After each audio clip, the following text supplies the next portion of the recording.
Okay, I'm back with another video. I want to show you this time how we use the area model to solve a 2-digit by 2-digit multiplication problem. So on this one, I have 45 groups of 63. I need to find the total amount or the product. I'm going to use my area model again, so I'm going to draw an open array. But this time I want 45 rows of 63. So I'm going to split that 45 into 40 and 5. And then I'm going to split the 63 into 60 and 3. Then I'm going to separate each of those. There's my 63, separate it into 60 and 3. And then I'm going to separate my 45 into 40 and 5. So to solve each of these, I now in this area, I have 40 rows of 3. I know 4 times 3 is 12, so 40 times 3 is 120.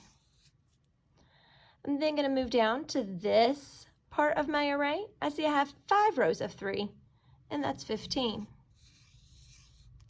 In this part of my array, I have 40 rows of 60.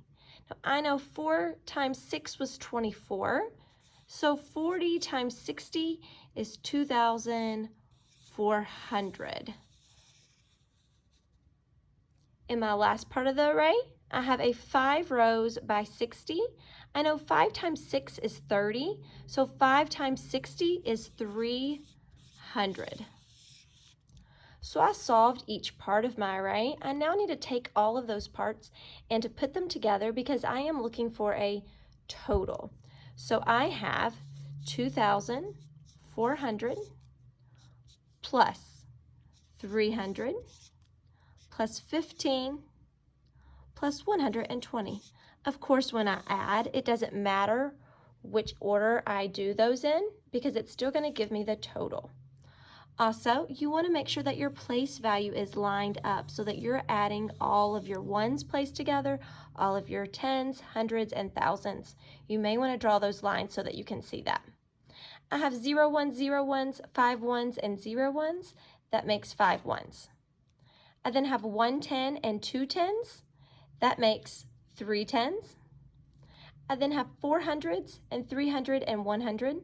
I'm thinking about putting that 300 and 100 together. That gives me 400 plus 4 more. That makes 800.